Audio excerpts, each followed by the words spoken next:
7000 ஆண்டுகளுக்கு முன்பு மனுக்குலத்தில் மீட்க தம் மகனையே உலகத்தின் மீட்பராக அனுப்ப சித்தமானார். இஸ்ரவேல் தேசத்தின் நாசரேத் என்னும் ஊரில் கன்னியா மரியாளுக்கும் யோசேப்புக்கும் திருமணம் நிச்சயிக்கப்பட்டது. ஒரு நாள் இரவு மரியாள் தூங்கிக் கொண்டிருக்கையில் கபிரியேல் வானதூதர் தோன்றி, அருள்மிக பெற்றவரே வாழ்க, ஆண்டவர் உம்மோடு இருக்கின்றார்.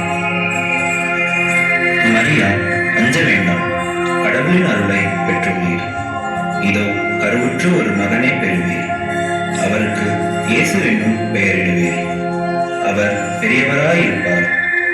அவர் உன்னத கடவுளின் மகன் எனப்படுவார். அவருடைய தந்தை தாவீதின் அரியணையை ஆண்டவராகிய கடவுள் அவருக்கு அளிப்பார். அவர் யாக்கோபின் குடும்பத்தின் மீது என்றென்றும் ஆட்சி செலுத்துவார். அவருடைய ஆட்சிக்கு முடிவே இராது. இது எப்படி நிகழும்? நான் கன்னியாயிற்றே. தூய ஆவி உன் மீது வரும். உன்னத கடவுளின் வல்லமை உன்மேல் நிழலிடும். ஆதலால் உம்மிடம் பிறக்கப் போகும் குழந்தை தூயது. அக்குழந்தை இறைமகன் எனப்படும். உன் உறவினராகிய எலிசபெத்தும் தன் முதிர்ந்த வயதில் ஒரு மகனை கருத்தரித்திருக்கின்றார். கருவுரை இயலாதவர் என்று சொல்லப்பட்ட அவருக்கு இது 6ஆம் மாதம். ஏனெனில் கடவுளால் இயலாதது ஒன்றுமில்லை. நான் ஆண்டவரின் அடிமை, உன் சொற்படியே எனக்கு நிகழட்டும். தனக்கு நிச்சயிக்கப்பட்ட மரியாள் கருவுற்றிருந்ததை யோசேப்பு அறிந்தார்.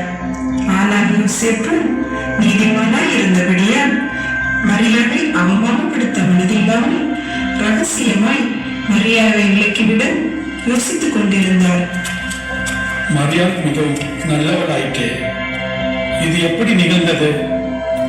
இதை கேள்விப்பட்ட சமூகம் என்ன சொல்லும்? மரியாளிடமிருந்து நான் யாருக்கும் தெரியாமல் விலகிவிடலாமா?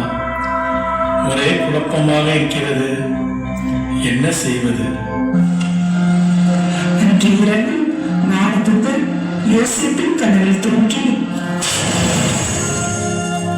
யோசேப்பே, தாவீதின் மகனே, உன் மனைவி மரியாவை ஏற்றுக்கொள்ள அஞ்ச வேண்டாம். ஏனெனில் அவர் கருவுற்றிருப்பது தூய ஆவியால்தான். அவர் ஒரு மகனை பெற்றெடுப்பார். அவருக்கு இயேசு என பெயரிடுவீர். ஏனெனில் அவர் மக்களை அவர்களுடைய பாவங்களில் இருந்து மீட்பார். சகல மக்களுக்கும் தெளிவுபடுத்துவது என்னவென்றால், உலகம் என்றும் மக்கள் தொகை கணக்கெடுக்க வேண்டும் என்று அரசு சீசர் கட்டளை பிறப்பித்துள்ளார்.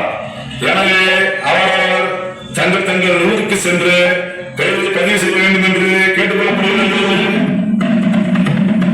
அப்போது தாவீதின் வழிவந்தவரான யோசேப்பும் தனக்கு மன ஒப்பந்தமான மரியாவோடு பெயரை பதிவு செய்ய கலிலேயாவில் உள்ள நாசரேத் ஊரிலிருந்து யூதேயாவில் உள்ள பெத்லகேம் என்ற தாவீதின் ஊருக்கு சென்றார்.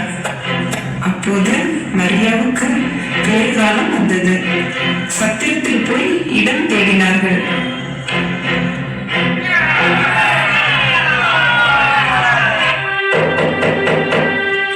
ஐயா, என் மனைவி பிரசவ வழியால் வேதனைப்படுகிறாள்.